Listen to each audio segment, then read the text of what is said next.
ಎಲ್ಲರಿಗೂ ನಮಸ್ಕಾರಗಳು. ನಾನು ಮಂಜುನಾಥ್ ಬಂಗಾರ್.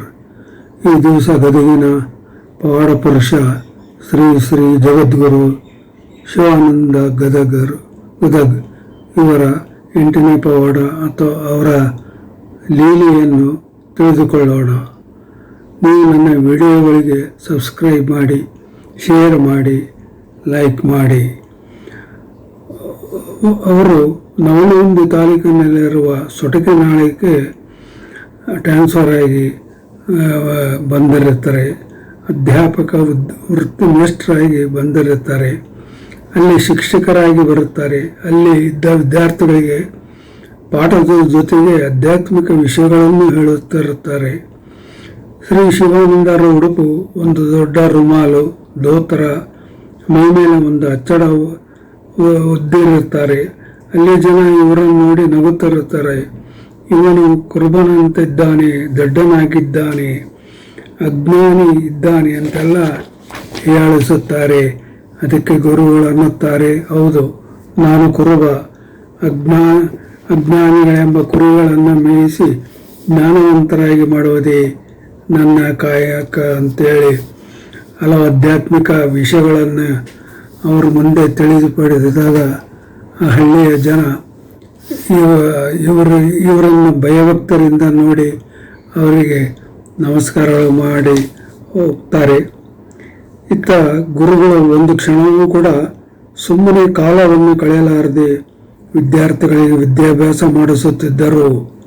ಬಡ ವಿದ್ಯಾರ್ಥಿಗಳನ್ನು ಕಂಡರಂತೂ ಅತ್ಯಂತ ಪ್ರೀತಿಯಿಂದ ಅವರನ್ನು ತಮ್ಮ ಮನೆಗೆ ಕರೆದುಕೊಂಡು ಬಂದು ಅವರಿಗೆ ಅನ್ನ ವಸ್ತ್ರಗಳನ್ನಿಟ್ಟು ಅವರಿಗೆ ವಿದ್ಯಾಭ್ಯಾಸ ಹೇಳಿಕೊಡುತ್ತಲಿದ್ದರು.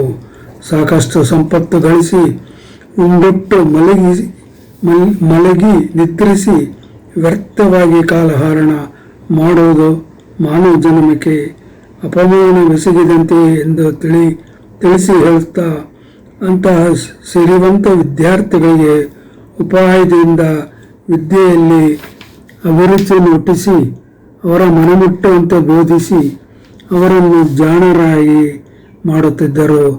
ತಮ್ಮ ಸತ್ಯ, ನಿಷ್ಠೆ, ಪ್ರಾಮಾಣಿಕ ವರ್ತನೆಗಳಿಂದ ಅನೇಕ ದುಷ್ಟರನ್ನು ಕೂಡ ಸನ್ಮಾರ್ಗಕ್ಕೆ ಹಚ್ಚಿದರು. ಅನೇಕ ಘಟನೆಗಳು ಆ ಗ್ರಾಮದಲ್ಲಿ ಜರುಗುತ್ತಿದ್ದವು. ಅವುಗಳಲ್ಲಿ ಅತ್ಯಂತ ಭಕ್ತನಂತೆ ನಟಿಸಿದ ದುಷ್ಟನಾದ ಗೌಡನ ಪ್ರಕರಣವೊಂದನ್ನು ಕೇಳಿರಿ. 18 ಜನರು ಕೂಡಿ ನರಗುಂದ ನಗರದ 60 ಕೋಟಿ ಜಮೀನನ್ನು ದುಡ್ಡು ಕೊಟ್ಟುಕೊಂಡು ಆ ಸೋಗಿನ ಸಜ್ಜನದ ಗೌಡನ ಹೆಸರಿನಲ್ಲಿ ಖರೀದಿ ಬರೆಸಿ ವಿಶ್ವಾಸದಿಂದ ನೋಂದಣಿ ಮಾಡಿಸಿದರು. ವಿಶ್ವಾಸಕನಿಂದ ನಂಬಿಸಲು ಆ ಕಪಟ ಗೌಡನು ಪ್ರತಿನಿತ್ಯ ಗುರುಗಳ ಹತ್ತಿರವೇ ಇದ್ದು ಸೇವೆಗಳನ್ನು ಮಾಡುತ್ತಿದ್ದನು. ಆ ಜಮೀನನ್ನು ತನ್ನದಾಗಿಯೇ ಮಾಡಿಕೊಳ್ಳಬೇಕೆಂಬ ದುರುದ್ದೇಶವನ್ನು ಹೊಂದಿದ ಗೌಡನು ಮೇಲಿಂದ ಮೇಲೆ ಗುರುಗಳನ್ನು ತಮ್ಮ ಮನೆಗೆ ಪ್ರಸಾದಕ್ಕೆಂದು ಕರೆದುಕೊಂಡು ಹೋಗಿ ಅತ್ಯಂತ ವಿನಯಾದಿ ಗುಣಗಳನ್ನು ತೋರಿಸಲಿದ್ದನು. ಮುಖವು ಇದೀಗ ಅರಳಿದ ಕಮಲ ಪುಷ್ಪದಂತೆ, ಮಾತುಗಳು ಚಂದನದೊಂದಿಗೆ ಅತ್ಯಂತ ಶೀತಲವಾಗಿದ್ದು ಹೃದಯದಲ್ಲಿ ಕತ್ತರಿ ಇದ್ದರೆ ಇದುವೇ ಧೂರ್ತರ ಲಕ್ಷಣವೆಂದು ಸುಭಾಷಿತಕಾರರು ಹೇಳಿದಂತೆ ಈ ಧೂರ್ತನಾದ ಗೌಡನು ಮಾತುಗಳಲ್ಲಿ ವಿನಯವನ್ನೇ ತೋರಿಸಿದ್ದನು. ಇವನ ಈ ಮೇಲಿನ ವರ್ತನೆಯನ್ನು ಕಂಡು ಎಲ್ಲರೂ ಈ ಗೌಡನಲ್ಲಿ ವಿಶ್ವಾಸವನ್ನು ಇರಿಸಿದ್ದರು. ಮೋಸವು ಯಾವಾಗಲೂ ವಿಶ್ವಾಸದ ಆಶ್ರಯದಲ್ಲೇ ಬೆಳೆಯುತ್ತದೆ. ಸುಳ್ಳು ಸತ್ಯದ ತೆರೆಮರೆಯಲ್ಲೇ ಹುಟ್ಟುತ್ತದೆ. ಹಾಗೆಯೇ ಈ ಮೋಸಗಾರನಾದ ಬಸವಲಿಂಗ ಗೌಡನಲ್ಲಿ ನಮ್ಮ ಸತ್ಸಂಗದ ಬಳಗ ವಿಶ್ವಾಸ ನಿಟ್ಟು ನಡೆದಿದ್ದರು. ಮುಂದೆ ಕೆಲವು ದಿನಗಳ ಕಳೆದ ಬಳಿಕ ಆ 10 ಜನ ಸಜ್ಜನರು ಗುರುಗಳ ಹತ್ರ ಬಂದು ಗೌಡನಿಂದ ಈ ಜಮೀನಿನ ಪಾವತಿಯನ್ನು ಕೊಡಿಸಲು ಕೇಳಿದರು. ಆಗಲೆಂದು ಗುರುಗಳು ಆ ಗೌಡನನ್ನು ಕರೆಸಿ ಇವರಿಗೆ ಆ ಜಮೀನಿನ ಪಾವತಿ ಕೊಡು ಎಂದು ಕೇಳಲು ಪರರ ಭೂಮಿಯನ್ನು ಕಬಳಿಸಲು ಹೊಂಚಾಕಿದ ಗೌಡನಿಗೆ ಪಾವತಿಯನ್ನು ಕೇಳಲು ಗೌಡನ ಕಣ್ಣುಗಳನ್ನು ಕೆಂಪಗೆ ಮಾಡಿ, ಹೇಳ್ರಿ ಗುರುಗಳೇ, ನಾವು ಇಷ್ಟು ದಿವಸ ಮಾಡಿದ ಸೇವೆಯನ್ನು ಮರೆತೀರಾ? ಇದು ಗುರುಗಳು ಮಾಡೋ ಕೆಲಸವೇ? ಇಷ್ಟು ದಿನ ಅನ್ನ ಹಾಕಿ ಸೇವೆ ಮಾಡಿದ ನನ್ನಿಂದ ಇವರಿಗೆ ಪಾವತಿಯನ್ನು ಕೊಡಲು ಹೇಳುವಿರಿ. ಹಗಲಿರುಳು ನಿಮ್ಮ ಸೇವೆ ಮಾಡಿದ್ದಕ್ಕೆ ಇದೇ ಫಲವೇನೆಂದು ಗದರಿಸಿ ಮಾತನಾಡ ಹತ್ತಿದನು.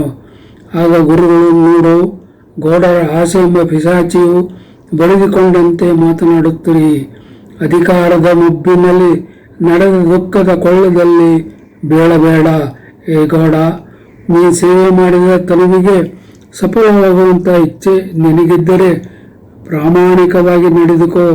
ಸೇವೆಯಲ್ಲಿ ಪ್ರಾಮಾಣಿಕತೆ ಇಲ್ಲದೆ ಹೋದರೆ ಅದಕ್ಕೆ ದುಷ್ಪರಿಣಾಮವನ್ನೇ ಅನುಭವಿಸಬೇಕಾಗುತ್ತದೆ ಎಂದು ಗುರುಗಳು ನುಡಿದಾಗ ಅದನ್ನು ಕೇಳಿ ಗೌಡನ ಎದೆ ಹೊಡೆದು ನಡುಗಿದ್ದನು.